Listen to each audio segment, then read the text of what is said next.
Bailey Perriton was the man that got the 1 point for qualifying. Might not sound like much, but at the end of the season it adds up, and it could be a game changer for the whole game. So official results: Jake Lewis win, Bailey Perriton for second, Luke Burgess followed by Matthew Hugenbosom, Richard Willett, Sarah Elliott, Larry Ross, Scott Kinder, Kevin Goddard, Joshua Batchelor, Sam Davison, Brent Garvin, Mark Antonio Jacquet and James Knowles. We're joined up in the commentary tower by Scott Kinder, who's offered to come up and give a bit of insight into this game. And welcome, Scott. We're ready for a start. Pole position, John Ross.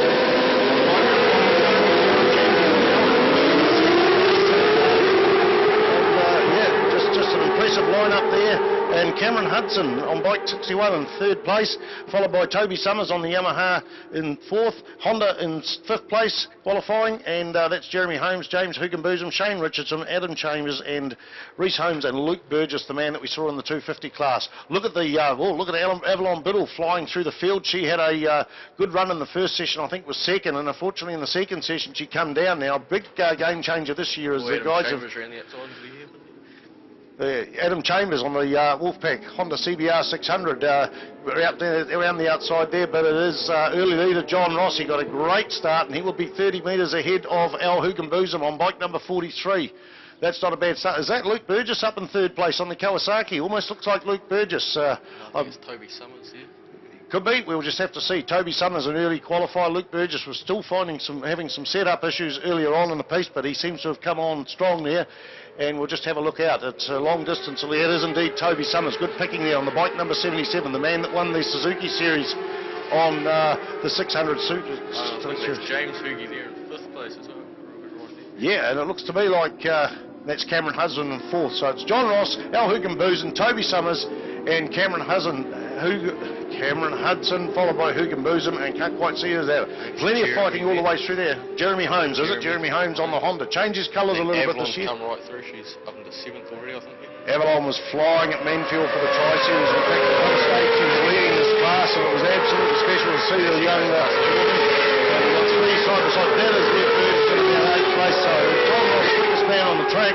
Al Hugenbosom, Toby Summers, Cameron Hudson, James Hugenbosom, Jeremy Holmes, Avalon Biddle, Luke Burgess, Adam Chambers and Seth Devereaux. Seth had a big crash there in the practice session and the really qualifying session. Come out of the right-hander in the infield there just in front of the main stand for the crowd and just went spinning around and that, but he's up and all right. He's wore a hole in his arse on his leathers.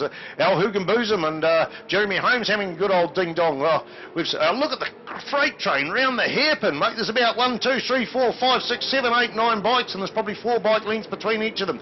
The bright green Kawasaki number 11 of Seth Devereaux goes past, and it looks like Reese Holmes. Reese Holmes is on the inside. Can Seth Devereaux come back? He's giving it every kick he can.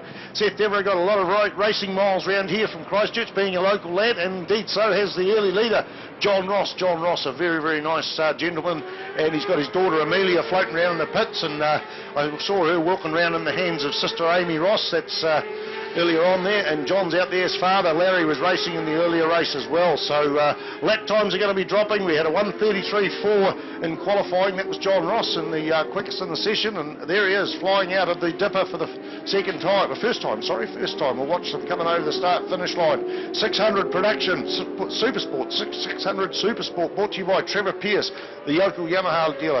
There's Ross, Al Hugenbosom and Toby Summers, followed by Cameron Hudson. We're going out there. There's James Hugenbosom and Jeremy Holmes having a dice, and that looks like one of the Wolfpack bikes, followed by didn't quite catch whether it was Adam Chambers or Dan Medham. In fact, it definitely was Adam Chambers on bike number 64. Reese Holmes into 9th, Seth Devereaux into 10th. We've got Suzuki, Yamaha. The pothole here. No, didn't quite make it. Okay, look at John Ross there. He's getting, I think, the second place rider, and that's Alistair Hugenbosom. Indeed, I look at the lap times here, and Hugenbosom's about 0.3 of a second quicker in the high 33s, 33.884. So he's on the tail of John Ross now. The qualifying times were 33.4. We're into the 33.8s. Expect those times to drop as people get settled in. front three just slowly Got pulling a bike going down there, coming out of the hairpin, one of the tail end guys, and that to me is bike number 28, and that is Shane Richardson. Unfortunately, that's his second crash for the day, but he's all right, he's up and about, and he's picking up his bike. So going out to the lead there, there's 2 bike links in it between John Ross and Al Hugenboozem. Closer. Just closer to your mouth, mate.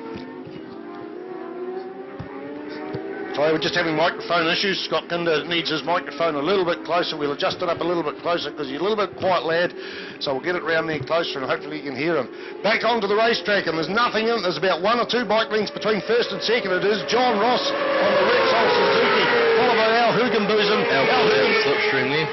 A side-by-side going in there. Who's it going to be? It is Ross, took the wider line, but we'll have to see. And in a solid third place, Toby Summers. It is still the quickest man on the track. It is a Al Hugenboozem. So the race is not over. It is indeed 7 laps to go. We're not going to go through pothole. This is always a game changer. You can shine through here. Some people just don't. This is the hardest.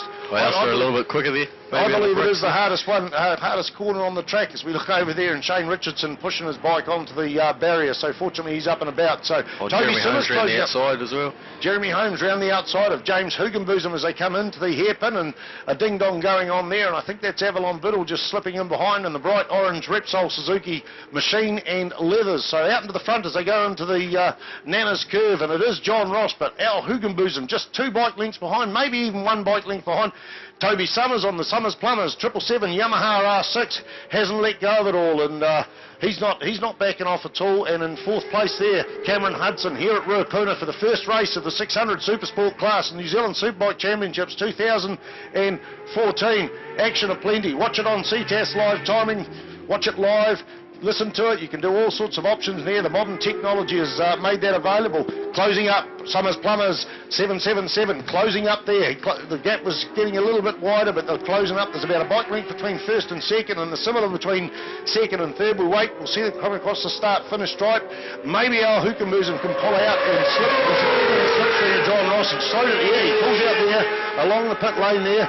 And I think he might have gone in there. Yes, he's definitely got the lead. Al Hugenboozem, number 43, the local builder, had a interesting year. He crashed at Timaru and did some nerve damage in his arms, and it looked like maybe his racing career is over. But the stubborn little bugger got back on the bike. So I'm not sure he's got 100% use of here, but he's going into the lead, and John Ross right up here, and Toby Summers there in 3rd place is closing the gap in. So into the hairpin it is Al Hugenboozem, bike number 43, sponsored by Suzuki, Dunlop, Revit Leathers, Race Supplies. There's that Race Supplies again, Clive Barrington Construction, and Shots, RK Chains, Elf Oil, and Bazaz.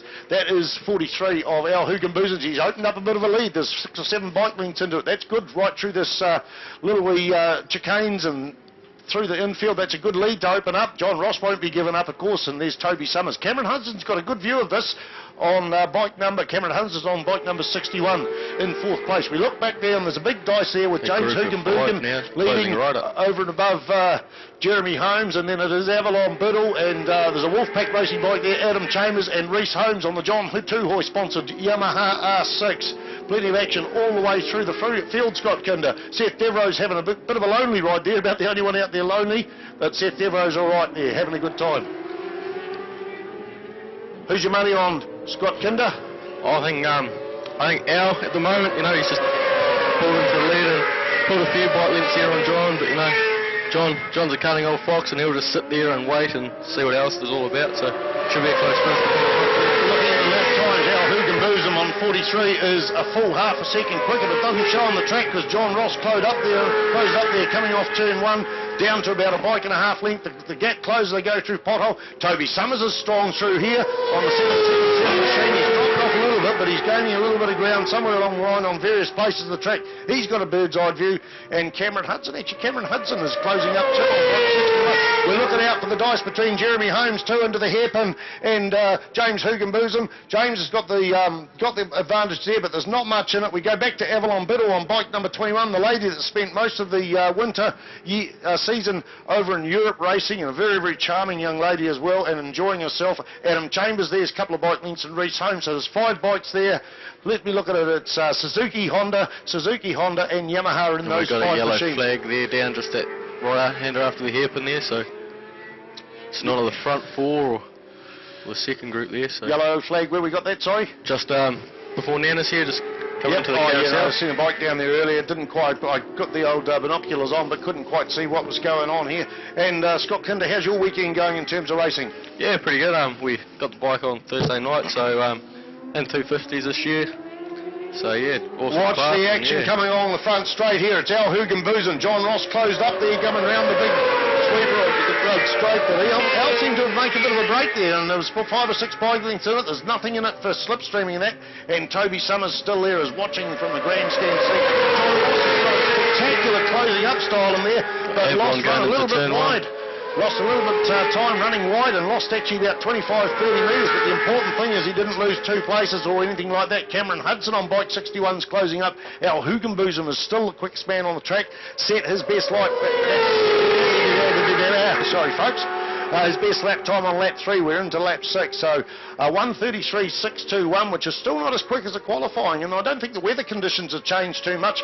Tough rules this year with the tyres. I think there's 2 front tyres and 3 rears for the whole weekend. That includes the 2 practice qualifying sessions. We saw a couple of people out from that, and I'll tell you who's missing from the field is... Daniel Meadham. Well, not missing from the field is Jaden Carrick, is way down 11. Jaden Carrick had some wins in the Suzuki Series up north earlier on. He had a crash in one of the qualifying sessions, and he is... in fact, he was gridded 13, so maybe this played into things. So looking out there as they come into the dipper, the corner before the dipper is still number 43. This man's had a couple of leads in the New Zealand Superbike Championships over the time and got every bit of capability there. Like I said earlier, had arm injuries and nerve injuries earlier this year and spent most of the winter season, and instead of going to Australian racing, recuperating, and it come right, and he's showing it's all how done. But John Ross seems to get that drive onto the front straight, but the 2 Suzukis, 1 bike length in it. Look at that. Wait for John Ross to come out on the side as they do. They come along the start-finish line, and he tried on the inside, didn't work, so he's gone across to the other side. He's run on the outside. Hey, look at that move. He buggered it up a little on the last lap on this same corner. Hasn't lost any of his confidence in the end. Just balked coming out there and run wide a little bit, but he's gone through for a lead, and we've got 3 laps to go in the Supersport 600 class here at Ruapuna, sponsored by Trevor Pierce Yamaha. A bike and a half length in it. Al Hugenboozem in second place. Toby Summers has got off the pace 4. Have the other 2 guys got up there and got there a little bit quicker. Still the quickest lap on lap 3 of 12 lap races, and a 10 lap. I don't even know. 7 plus 3, maybe 10. I'll have to check up on that. Sorry, folks. A bit unprofessional. We've been not very professional at many things. Still, John Ross, Al Hugenboozem and Toby Summers there. Cameron Hudson on bike 61's close on. Let's go back to this gaggle of 5. There's bike leaked in it between each bike, maybe 2. It is James Hugenboozem, followed by the Jeremy Holmes from Invercargill there. Jeremy closes up there. The bright orange leathers of dressing Avalon Biddle there. She's trying for a wide line going out there, and it will be Adam Chambers. Dan Meadham not featuring. Adam Chambers goes up on the inside of Avalon Biddle. Reese Holmes is sitting there. He's only a bike length or 2 behind, so there's a big ding-dong there for 5. We're going to look out for the lead as well. We've got 2 laps to go. Once they come round the start-finish stripe, we'll watch that other pack back in the dipper there, see who's strong, who's not. In fact, nobody's stronger in here, nobody's weaker in here. They're all in the same procession. It is John Ross broken a bit of a break there, and he's got, in fact, he's still not the quickest man on the track, but he was definitely in that last lap. It was 1:33.6 for John Ross and a 1:33.9 for Al Hugenboozem. It's not over yet, and we're seeing a change of possibility with Jeremy Holmes going up on the inside of James Hugenboozem. It seems to be this white line is a better one down there. People try to go up on the inside, but it just seems to be that's a little bit of an edge on there, Scott Kinder. Yeah, James managed to hold them through there. Jeremy's looking quite strong to pothole though, and it's always in the braking battle down in the hairpin. So group of 5 kind of splitting now to a 3 and 2, but see what happens. This is a great race. All those 5 people very, very evenly matched. As you'll often get in the 600, no one seems to have a shining spot there, even through pothole where some people can really flame it through there. No one seems to have any advantage of that pack there. It's still James Hugenboozem on bike 85, Jeremy Holmes. Can't remember his bike number, I have to look at the screen. Jeremy Holmes on number 6, that's where he finished in the championship last year. Adam Chambers is wearing 64, Avalon Biddle 21, and 47 Reese Holmes. Here we go, we're looking out at the lead as they go through the infield. It is still John Ross, but Al Hugenboozem closing right up there. There was 4 to 5 bike lengths between first and second. It closed up to about 1 or 2. They're in the dipper at the moment. Toby Summers has backed off a bit, or as I said before, maybe the other guys are getting faster, but that's leaving him wide open to Cameron Hudson on the Yamaha R6. Another one sponsored by Race Supply Enterprise New Zealand, and that's leaving him closing up. Or as I say that, he seemed to have dropped off the pace. Looking out for the lead here, coming along the start-finish straight, just got someone right at the start-finish straight, can't quite see who it is. Right, we'll forget about them. The important thing is they're off the track and they're up there pushing the bike out there. The lead is changed several times during this race. It is still John Ross on the Repsol Suzuki GSXR. This is a man that 2 seasons ago was racing a BMW in Superbikes and another bike, Suzuki, I think, in 600s. And he elected just to do one class despite having a new Suzuki GSXR 1000 last year due to a wrist injury caused, I think, at the Bears meeting. And he's now concentrating on the one class.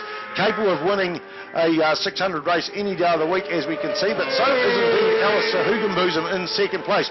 There he is in third place, Toby Summers, the Summers Plumbers Machine, number 777, not appearing in the program at the moment, unfortunately, so we can't tell you all his sponsors. Cameron Hudson still in fourth. We'll go back to this battle for fifth, and it is Jeremy Holmes. Jeremy Holmes has got a bit of a break there. He must have changed position there. Scott Kinder over and above James Hugenbosom.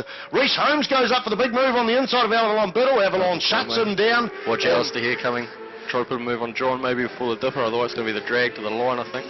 The white flag is out. Look how good is the action. We didn't even notice. How unprofessional we didn't even notice. This is the final lap, the final 2 corners, and it is John Ross on the Repsol Suzuki. John Ross running, what sort of tyres? I think he's Pirellis. They come round the sweeper for the last time. Hugenbosom close up on him. Maybe there's going to be some slips going right out, getting the full drive out there. This might be the advantage. Tucking in the slipstream. It is John Ross coming through there. And now Hugenbosom for a good solid second. There's Toby Summers, 777, number Cameron Hudson. 61, Cameron Hudson. We'll go back to this dice, and it looks like Jeremy Holmes has got the break on the rest of the field coming out onto the start-finish line. It will be John Ross, James Hugenbosom, Adam Chambers, the dice there. And Reece Holmes got through there on Avalon Biddle. And indeed, the quickest man on the track for that entire race set on lap 3 was Al Hugenbosom. Indeed, John Ross on lap 8 set his fastest lap. Not much in it, about 30 thousandths of a second. So that's it, all done and dusted for the competitors. Already gone through the start line. We just saw